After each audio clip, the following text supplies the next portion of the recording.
Hello students, आज का topic है आपका Indian economy on the eve of independence. ये आपकी सेकंड पार्ट है बुक का। इसमें आज पढ़ोगे आप, सबसे पहले है आपका इंडस्ट्रियल बैकवर्डनेस। इंडस्ट्रियल बैकवर्डनेस यानी कि अब जब हमारे कंट्री के ऊपर ब्रिटिश शासन हुआ था, उस टाइम जो इंडस्ट्री थी हमारी वो बहुत ज़्यादा पीछे हट गई थी। इंडस्ट्रियल बैकवर्डनेस बहुत ज़्यादा हो गया था। इसमें क्या दिक्कत आई हमें? Lack of basic and heavy industry, यानी कि जो बड़ी बड़ी इंडस्ट्रीज थी उनमें बहुत ज़्यादा कमी आई। मतलब जो इंडस्ट्रीज थी, अच्छी अच्छी इंडस्ट्रीज थी, मतलब ब्रिटिश रूल से पहले वो बहुत अच्छी थी हमारे यहाँ पे। लेकिन जब ब्रिटिश रूल हमारे यहाँ पे आना शुरू हो गया तो हमारी जो इंडस्ट्रीज थी वो बहुत ज़्यादा पीछे हट गई थी, बहुत ज़्यादा कमी आ गई थी उन इंडस्ट्रीज में। Lack of basic and heavy industries, यानी कि जो इंडस्ट्रीज थी उनमें बहुत ज़्यादा कमी आ गई थी। अगला पॉइंट है प्रोडक्शन ऑफ मशीन नेग्लिजिबल, यानी कि मशीन का प्रोडक्शन बहुत ही ज़्यादा नहीं होता था, मतलब सामान्य तौर पे ख़त्म ही हो गया था। प्रोडक्शन जो था मशीन्स का वो ख़त्म हो गया था। इससे दिक्कत क्या पड़ी? अगर मशीन का प्रोडक्शन होगा तो मशीन के प्रोडक्शन से हम आगे फर्दर प्रोडक्शन कर सकते हैं। लेकिन जब मशीन का ही प्रोडक्शन नहीं होगा तो हमारी इकोनॉमी के अंदर फर्दर प्रोडक्शन भी नहीं हो पाएगा, जिसकी वजह से बहुत ज़्यादा समस्या इकोनॉमी के अंदर हमारी बनी है। ठीक हो गया। इसके बाद है आपका small and cottage industry ruined. Small and cottage industry, small and cottage industry का मतलब है हमारी इकोनॉमी के अंदर ये जो कॉटेज इंडस्ट्री होती हैं, ये झोपड़पट्टियों में जो लेडीज वर्क करती है, यानी कि जो घरों में वर्क करते हैं, जैसे चूड़ियों काम होता है उसके ऊपर वर्क करना, इस तरह की इंडस्ट्रीज होती हैं। इस जो घरों में होती है, झोपड़पट्टी में होती है, वे भी बिल्कुल धीरे धीरे समाप्त हो गई, यानी कि source of earning remains negligible, यानी कि सोर्स ऑफ अर्निंग हमारा धीरे धीरे बिल्कुल खत्म होता चला गया। तो फाइनली क्या हुआ? जब ब्रिटिश रूल हमारे ऊपर आया, यानी कि कॉलोनियल एक्सप्लॉयटेशन हुआ, हमारी इकोनॉमी का शोषण हुआ, उस टाइम इंडस्ट्रियल बैकवर्डनेस बहुत ज्यादा हमारे यहाँ पे आती चली गई। धीरे धीरे इंडस्ट्री जो है बहुत ही पीछे की तरफ चलती गई। हमारी इकोनॉमी के अंदर बहुत बड़ी समस्या है ये वाली। दूसरा है रैम्पेंट पॉवर्टी। रैम्पेंट पॉवर्टी का मतलब है गरीबी। गरीबी बार बार आ रही है, गरीबी जो है लगातार आ रही है। जब हमारी इंडियन इकोनॉमी के ऊपर कॉलोनियल एक्सप्लॉयटेशन हुआ तो गरीबी जो है बहुत तेजी से हमारे यहाँ पे बढ़ती चली गई। कितनी बड़ी? People were not getting 2 square meals a day, यानी कि एक दिन में जो पीपल्स थे, जो पब्लिक थी, जो पर्सन्स थे, एक दिन में वो 2 दिन का खाना भी नहीं खा सकते थे। इतनी ज्यादा समस्या आई हमारी इकोनॉमी के अंदर। People were not getting 2 square meals a day, यानी कि प्रतिदिन उन्हें 2 वक्त की रोटी भी नहीं मिलती थी। इतनी ज्यादा समस्या उनकी हमारी इकोनॉमी के अंदर आई, यानी कि गरीबी बहुत ज्यादा आई। गरीबी बहुत ज्यादा हमारी इकोनॉमी के अंदर बढ़ती चली गई। कब? जब ब्रिटिश रूल हमारी इंडियन इकोनॉमी के ऊपर आया। उसके बाद है लैक शेल्टर एंड क्लोथिंग।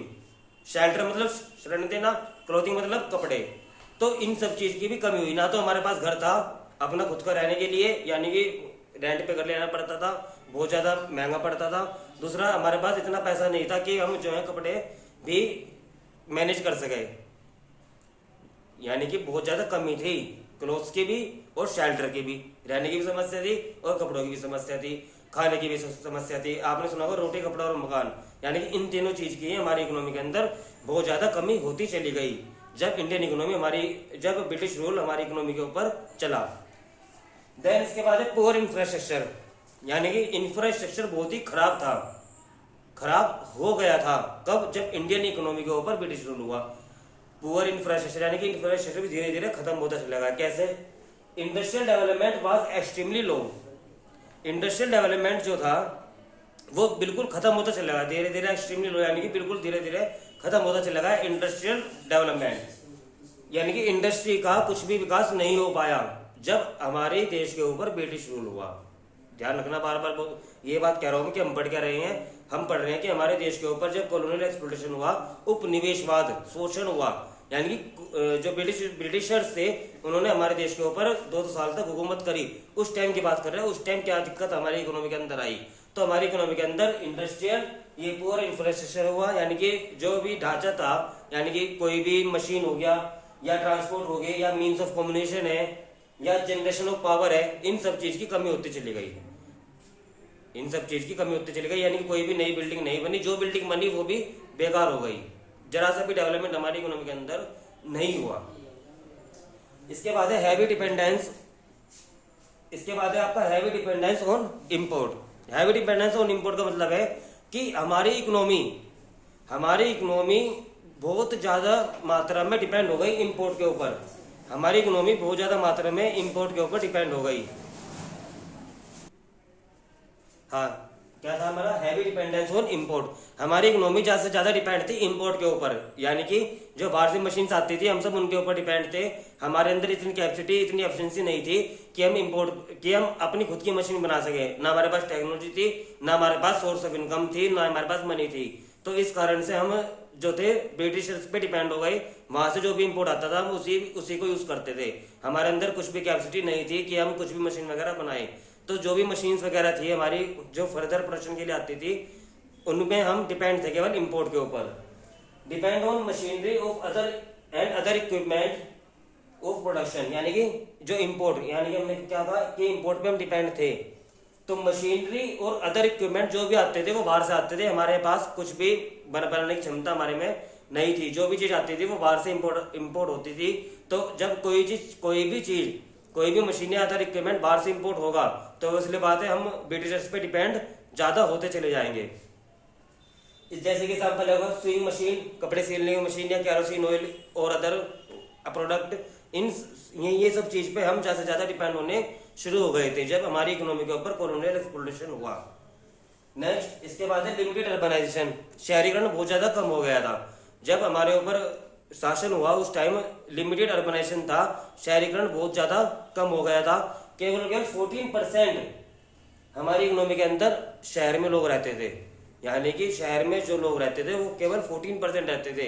यानी कि 100 में से अगर 100 आदमी है, 100 आदमी में से 14 आदमी शहर में रहते थे और 86 आदमी यानी 86% रहते थे गाँव में। तो ये भी बहुत बड़ी समस्या थी हमारी इकोनॉमी के में कि हमारे यहाँ पे शहरीकरण बहुत ज्यादा कम हो गया और ग्रामीण क्षेत्र ज्यादा से ज्यादा बढ़ता चला गया। होना क्या चाहिए था? ग्रामीण क्षेत्र कम होना चाहिए था और शहरीकरण ज्यादा होना चाहिए था। जब तो हमारी इकोनॉमी विकास करती, जब तो हमारी इकोनॉमी डेवलपमेंट करती। हमारे यहाँ पे टेक्नोलॉजी कमी है, एफिशिएंसी कमी है। केवल क्या चीज है हमारे यहाँ पे? वर्कर्स हैं। जितने मतलब केवल वर्कर्स हैं, ना तो हमारे यहाँ अच्छी टेक्नोलॉजी है, ना अपग्रेडेशन है, ना एफिशिएंसी है, ना यूटिलाइजेशन है। ये सारी चीजों की हमारे यहाँ पे कमी है। इसीलिए हमारी इकोनॉमी ब्रिटिशर्स पे ज्यादा से ज्यादा डिपेंड होती चली गई, जो कि बहुत ज्यादा अफसोस की बात है हमारी इकोनॉमी के ऊपर। अभी इसमें जो आज का जो चैप्टर है इसमें आपने जो आप पढ़ रहे हो, फिलहाल आप यही पढ़ रहे हो कि हमारी इकोनॉमी के ऊपर किस तरह से उन्होंने राज किया और उनका हमारी इकोनॉमी के ऊपर उनका जब एक्सप्लोटेशन हुआ तो हमारी इकोनॉमी के अंदर क्या क्या चीज बेकार होते चले गई। ये आपके कुछ पॉइंट्स थे, मैंने कल की वीडियो में समझाए थे। आज ये पॉइंट्स खत्म हो गए कि हमारी इकोनॉमी के ऊपर इन बातों पे फर्क पड़ा। अफसोस की बात है। और आज आने वाली वीडियो में आपको समझाऊंगा कि एग्रीकल्चर सेक्टर किस तरह से खत्म होता चला गया इंडियन इकोनॉमी के ऊपर। जो एक्सप्लोटेशन हुआ उसमें एग्रीकल्चर सेक्टर धीरे धीरे किस तरह से खत्म हुआ, ये नेक्स्ट वीडियो में समझाऊंगा। Thank you.